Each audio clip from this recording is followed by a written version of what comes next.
Friends, welcome to my dean channel. நம்ம சேனலை subscriber பண்ணாதவங்க பண்ணிக்கோங்க. கூடவே பக்கத்தில் இருக்கிற பெல் ஐக்கானையும் கிளிக் பண்ணினீங்கன்னா நம்மளோட எல்லா அப்டேட்ஸும் உங்களுக்கு உடனுக்குடன் வரும். ஸோ வாங்க வீடியோக்குள்ள போகலாம்.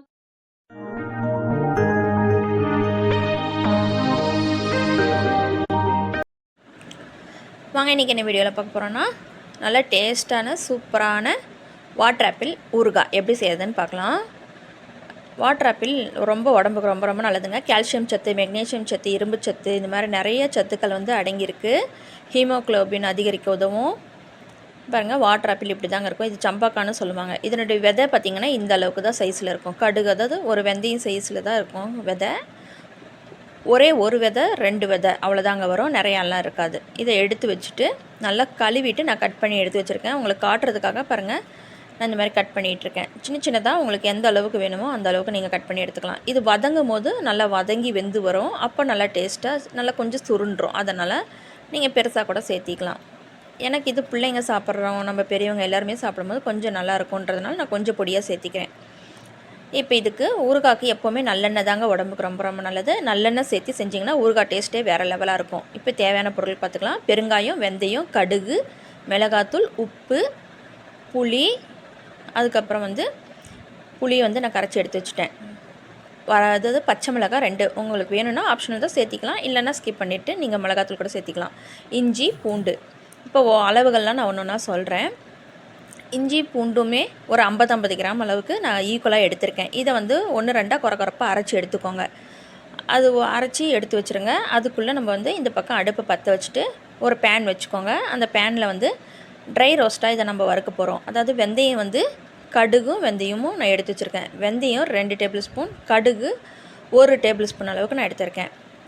ரெண்டையும் எடுத்து நல்லா ஈக்குவலாக வறுத்து விட்டுருங்க. நல்லா கொஞ்சம் ரோஸ்ட்டாக நல்லா பாருங்கள், கருக விடாமல் அடுப்பை சிம்மிலே வச்சுட்டு நல்லா வறுத்து விட்டுட்டுருங்க. பாருங்கள், இந்த அளவுக்கு வறுப்பட்டால் போதும். ரொம்ப செவக்க கருகின மாதிரி வதங்கக்கூடாது, வறுக்கக்கூடாது. இந்த அளவுக்கு இருந்தால் போதும். இப்போ அடுப்பை ஆஃப் பண்ணிவிட்டு இதை ஒரு பக்கம் ஆற வச்சிடலாம். நான் அந்த இஞ்சி பூண்டை அரைச்சிட்டு வந்துட்டேங்க. பாருங்கள், ரொம்ப குறப்பாக தான் அரைச்சிருக்கேன், ரொம்ப பொடியெல்லாம் அரைக்கல. பச்சை மிளகாய் கட் பண்ணி எடுத்து வச்சுருக்கேன். இப்போ மறுபடியும் அடுப்பை பற்ற வச்சுட்டு அதே பேனில் எண்ணெய் சேர்த்திக்கலாங்க. ஊறுகாவை பொறுத்த வரைக்கும் நல்லெண்ணெய் டேஸ்ட்டு நல்லா தூக்கி கொடுக்கும். நல்லெண்ணெய் தான் பெஸ்ட் எப்போவுமே ஊறுகாவை பொறுத்த வரைக்கும். அதனால் நல்லெண்ணெய் கொஞ்சம் தாராளமாக சேர்த்திக்கோங்க. இதுக்கு தேவையான அளவுன்னு பார்த்திங்கன்னா ஒரு 100 ml நல்லெண்ணெய் இருந்தால் போதுங்க இந்த ஊறுகாய் செய்கிறதுக்கு. நான் இப்போ ஒரு 50 ml ஊற்றிருக்கேன். நம்ம மேலாக்கா கடைசியாக நம்ம ஊறுகாய் செஞ்சுட்டு நம்ம பாட்டிலில் ஸ்டோர் பண்ணி வைக்கும் போது ஒரு 50 ml நம்ம ஊற்றிக்கலாம். பாருங்கள், இப்போ எண்ணெய் சூடேறினதும் ஒரு 1.5 டேபிள் ஸ்பூன் அளவுக்கு நான் வெறும் கடுகு சேர்த்திருக்கேன். கடுகு நல்லா பொரிஞ்சு வரட்டோங்க. கடுகு நல்லா பொரிஞ்சு வந்துருச்சு. இப்போ எடுத்து வச்சுருக்கிறேன் இந்த பச்சை மிளகாய். பாருங்கள், பச்சை மிளகாய் பொடி பொடியாக நறுக்கி வச்சுருக்கேன். உங்களுக்கு பச்சை மிளகாய் சேர்த்தணுன்னா நீங்கள் சேர்த்திக்கலாம், இல்லைன்னா ஸ்கிப் பண்ணிவிட்டு நீங்கள் மிளகாத்தூள் கூட சேர்த்திக்கலாம். இப்போ குறப்பாக அரைச்சி வச்சுருக்க இஞ்சி பூண்டையும் சேர்த்துருங்க. ரொம்ப நைஸாக அரைக்கணும்னு அவசியம் இல்லைங்க, குறப்பாக அரைச்சிருந்தா போதும். உங்களுக்கு பிடிக்கும்னா நீங்கள் அப்படியே கூட வதக்கலாம். நான் கொஞ்சம் சாந்து மாதிரி கிடைக்கும், ஊறுகாய் கொஞ்சம் தொக்கு மாதிரி நல்ல பதத்துக்கு கிடைக்குன்றதுக்காக தான் நான் இந்த மாதிரி 1 2 அரைச்சி சேர்த்திருக்கேன். இப்போ இது இஞ்சி பூண்டு நல்லா வதங்கி வரணும். அதுக்காக கொஞ்சமாக தூள் உப்பு சேர்த்திக்கோங்க. நான் 1 டேபிள் ஸ்பூன் அளவுக்கு உப்பு சேர்த்தி நல்லா வதக்குறேன். குயிக்காக நம்மளுக்கு வதங்கி வரும். நல்லா அது 1 நிமிஷம் போல் நல்லா வதக்கி விட்ட பிறகு நம்ம இப்போ எடுத்து வச்சுருக்கிற வாட்டர் ஆப்பிளையும் சேர்த்துட்டு அதையும் நல்லா வதங்கும் போது இன்னும் கொஞ்சம் உப்பு, நம்ம எடுத்து வச்சுருந்த உப்பு 2 டேபிள் ஸ்பூன் அளவுக்கு உப்பு எடுத்திருந்தேன், அதையும் சேர்த்துட்டு நல்லா அது 1 நிமிஷம் போல் நல்லா வதக்கி விட்டு கலர் மாறின பிறகு இப்போ நம்ம காரத்துக்கு மிளகாய் பொடி சேர்த்திக்கலாம். இந்த ஊறுகாய்க்கு நான் 1.5 டேபிள் ஸ்பூன் அளவுக்கு மிளகாத்தூள் எடுத்திருந்தேன்.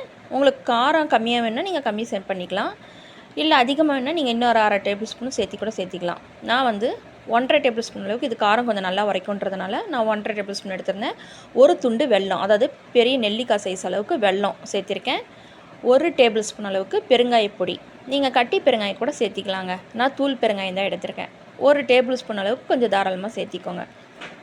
இப்போ எல்லாத்தையும் சேர்த்துட்டு நல்லா வதக்கி விட்டுட்டு அந்த கலர் மாறின பிறகு பாருங்கள், இப்போ நான் புளி கரைச்சி எடுத்து வச்சுருந்தேன். அதாவது பெரிய எலுமிச்சம்பழம் சைஸ் அளவுக்கு நான் புளி எடுத்து நல்லா கரைச்சி வச்சுருந்தேன். நீங்கள் அப்படியே கூட ஊற வச்சு மிக்ஸி ஜாரில் அரைச்சி எடுத்துக்கலாம். நான் அந்த மாதிரி எனக்கு பிடிக்காது, எப்போவுமே வடிகட்டி எடுத்துக்குவேன். ஒரு சில புளியில் மண் இருக்கும், அதனால் வடிகட்டி எடுத்துருவேன். இந்த மாதிரி வடிகட்டி எடுத்துகிட்டு அதில் சேர்த்துட்டு நல்லா பாருங்கள் கொதிக்க விடுங்க. நல்லா வதக்கி விட்டுட்டு பாருங்கள், எண்ணெய் பிரிஞ்சு வர்ற வரைக்கும் நல்லா வதக்கி விடுங்க. சட்னி ஈஸியாக ரெடி பண்ணிடலாங்க, ரொம்ப நேரம்லாம் டைம் எடுக்காது. இப்போ நம்ம வறுத்து வச்சுருக்கோம் பார்த்திங்களா, அந்த மேலே வெந்தயமும் கடுகும் பொடி அதை வந்து சேர்த்திருங்க. எடுத்தெல்லாம் வைக்க வேண்டாம், அதை அப்படியே ஃபுல்லாக சேர்த்திடலாம். நான் தேவையான அளவு மட்டும்தான் சொல்லியிருக்கேன். இப்போ நல்லா சேர்த்துட்டு நல்லா கிளறி விட்டுருங்க. நல்லா எண்ணெய் வந்து நம்மளுக்கு மேலாக்க பிரிஞ்சு வரும். தொக்கு பதத்துக்கு பாருங்கள், சூப்பராக நம்மளுடைய ஊறுகாய் ரெடி ஆகிடுச்சுங்க. சட்டுன்னு செஞ்சிடலாம். வாட்டர் ஆப்பிள் ஊறுகாய் சூப்பராக அருமையான ஊறுகாய் ரெடிங்க. அடுப்பை ஆஃப் பண்ணிடுங்க. இதுக்கு மேலே அடுப்பில் இருக்க வேண்டாம். இதை நல்லா ஆற வச்சுட்டு ஒரு ஏர் டைட்டான கண்டெய்னரில் நீங்கள் ஸ்டோர் பண்ணி வச்சுக்கோங்க. பாட்டிலில் ஸ்டோர் பண்ணி வைங்க, பாட்டிலில் தான் நல்லது. பிளாஸ்டிக்கை விட பாட்டில் நல்லது. நல்லா ஆறின பிறகு பார்க்கலாங்க. நான் ஒரு பாட்டிலில் ஸ்டோர் பண்ணும்போது காட்டுறேன். வாட்டர் ஆப்பிள் ஊறுகாய் நீங்களும் ஒரு தடவை செஞ்சு ட்ரை பண்ணி பாருங்கள். அவ்வளோ டேஸ்ட்டாக இருக்கும், சூப்பராக இருக்கும். பாருங்கள், நான் வந்து பாட்டிலில் வந்து நான் எல்லாத்தையும் ஊறுகாய் எடுத்துட்டேன். இது அந்த கடாயில் வந்து கொஞ்சம் சுட சுட சாதத்தோடு பிரட்டி சாப்பிட்டோம்னா அவ்வளோ டேஸ்ட்டாக நல்லா சூப்பராக எம்மியாக இருக்குங்க. பாருங்கள், எனக்கு இந்த அளவுக்கு குவான்டிட்டி கிடச்சிருக்கு ஊறுகாய். பாருங்கள், பார்த்தீங்களாவே தெரியும் எவ்வளோ பெரிய பாட்டிலில் சின்ன பாட்டிலையும் எடுத்திருக்கேன். அவ்வளோதாங்க. இதே மாதிரி நீங்களும் வாட்டர் ஆப்பிள் ஊறுகாய் செஞ்சு ட்ரை பண்ணி பாருங்கள். இந்த வீடியோ உங்களுக்கு பிடிச்சிருந்தா லைக் பண்ணுங்கள், ஷேர் பண்ணுங்கள், கமெண்ட் பண்ணுங்கள். மறக்காமல் நம்ம டீன் சேனலை சப்ஸ்கிரைப் பண்ணுங்கள். தேங்க்யூ.